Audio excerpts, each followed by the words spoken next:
Made a bold move a few hours ago. Left my camera out here for a time lapse, and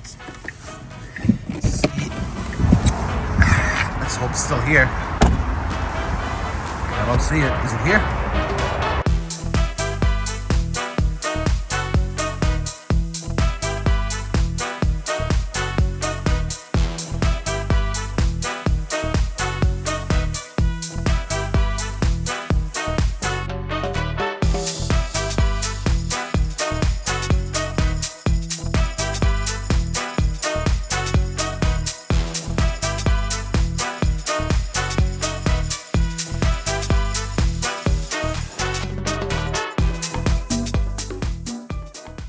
What's up guys, my name is Sean, welcome to my tech channel.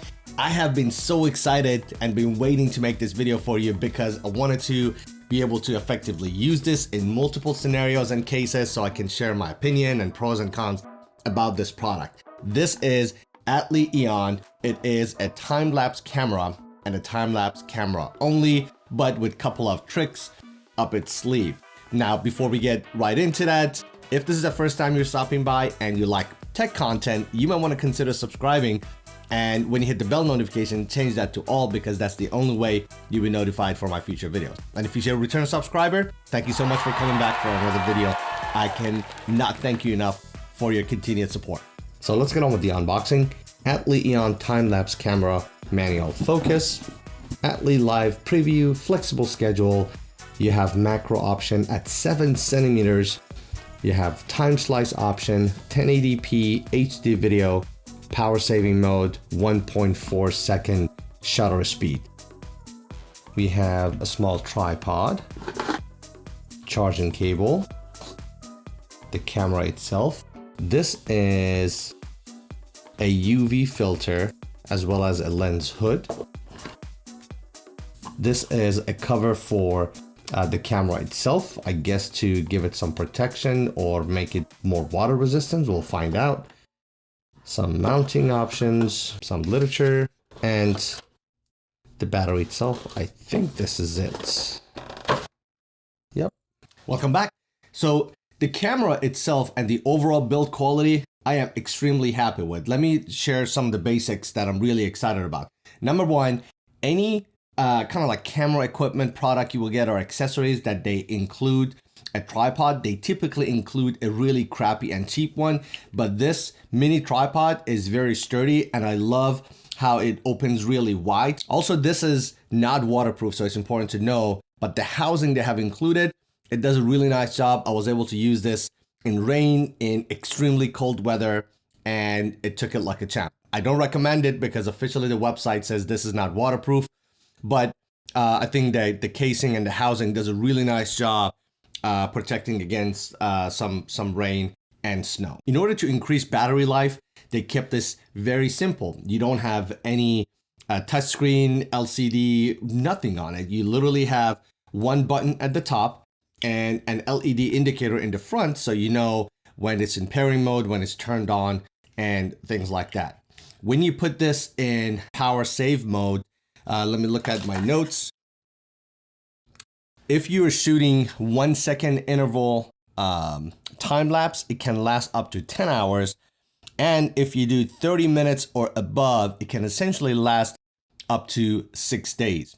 Now, in order to shoot beyond that, you can essentially connect this to an external power source and keep it going for much longer. I have a couple of beefy kind of power banks. This is 80,000 milliamps. Review of these coming up soon, so stay tuned and make sure you subscribe for these, but I'll put a link down to these power banks as well. So video resolution is 1920 by 1080, so it's full HD. Focus range, you can get as close to as 7 centimeter to a product. That I believe is about 3 inches or so. So that is its macro capability, and you can focus all the way to infinity. The good news is, even though you don't have any screen on this unit, when you're in the app, you can actually zoom in and make sure you're happy with your focus before you start recording. The field of view is 72 degrees, so it is pretty wide. When you're trying to set up different interval time frames, for the shooting of the time lapse, it lets you control anywhere from half a second to 24 hours. And it takes a micro SD card, and the fact that they have included one in, which I think it was 32 gigabytes, I forgot, but that is highly, highly appreciated. Some of the use cases, which we already talked about, a couple of them, are construction sites, plants observations, wildlife, sunrise, sunset, art creation, and things like that. As far as some of the features that I think is very impressive, it may be simple to some, but I really enjoyed that, and I think they're very impressive. I'm going to start with the one I enjoyed the most, which I think is the most fun, is the time slice. So when you're trying to shoot your time lapse, it gives you an option to also take pictures at the same time. Be warned, when you turn that feature on, it dramatically reduced the battery life because it's taking full-blown pictures that has to store as well as the video. We already talked about the long battery life. Also, the low light and HDR performance, that was really impressive. We had some light snow coming in. I set this outside in my patio, in my balcony, to be able to kind of like get this snow accumulation. Unfortunately, we didn't get a whole lot of snow, not even half an inch, but the footage looked really good outside with very little light. Another cool feature is, as you're actually shooting the time lapse in your app, you can go watch a live playback of what your time lapse looks up until that point. Two more exciting features. First, you can actually set flexible schedules. So you can say only shoot from, let's say, 6 a.m. to 6 p.m. And then it would automatically start and end at that time. And then finally, the over-the-air update you will get for the firmware. All right, so it is connected. So by the way, the footage you see right now through this camera, this side of my studio right now that this camera is pointing at is really, really dark because I have all the curtains and blinds closed and I'm the only one that is lit. So you kind of get an idea how I will do. But let me turn this around. Put this right here. Here we go.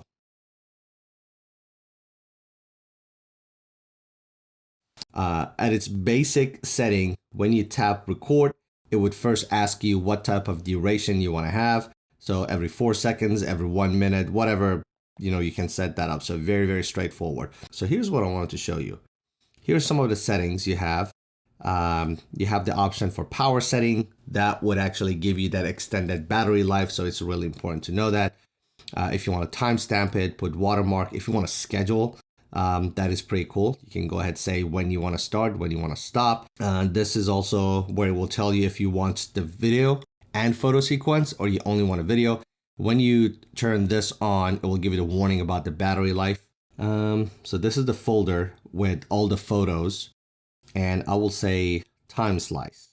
So I have total of 1,314 photos. I would select when I want to start and when I want to end. So in this case, I want a good transition. As you can see, it got dark like really fast, right in the middle, right here somewhere, right? So I want to include more of that transition. So I have to close this window to get a really nice transition, I think at least, right? And you can say how many photos you want in your slice, right? Do you want a lot? Do you want a little? Let's start with a lot, 50, see what that will look like. Then you can also say what type of slices you want. Let's do this slice, tap to reload and start. Now this is gonna generate a time slice photo for you based on all the input you just entered right now. But let's see how this will come out. Voila, look at that. So it's it starts from left to right, morning to night. Now you can actually go reverse the process. I got too much daylight. I think I want to change this to vertical. I want to reduce the daylight a little bit more by closing this gap.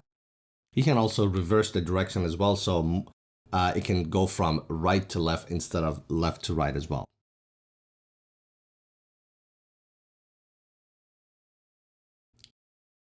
There you go. So like I said, you can go crazy with this and come up with so many different unique configurations, and the results can vary so much. And I personally enjoyed this more than the time lapse. At the end of the day, is there anything I didn't like about this? Even though this is manual focus, if there was an auto focus feature, like kind of like tap to focus, I think that would be cool to have. So using the viewfinder in my phone as I'm looking at it, if I could just tap where I wanted to focus and if it would focus on that, that would be cool. But not to keep an autofocus going all the time, just for the initial focusing. So that's something I wish I had. Outside of that, there wasn't anything I didn't like about this. So it's very clear and you know what you get for the price. Do I recommend this? If you have any of these use cases, absolutely. It's a no-brainer because tying up your phone to trying to, take a time lapse for 5 hours, it's crazy. Or if you're trying to do something, like I said, for like construction site, like art creations, if you want to draw a painting and you want to capture that time lapse, I think those use cases are wonderful. And I think that's pretty much it. If I missed anything, if you got any questions for me, drop a comment down below. I'll do the best to try to read every single one of them and answer your questions. Again, if you haven't had a chance to like this video, please do so. It takes a long time to put these videos together. And if you haven't subscribed yet, please consider doing so. Thank you so much for watching. Thanks, ATLI, for sending this camera to me to review it. And I will see you guys in the next one.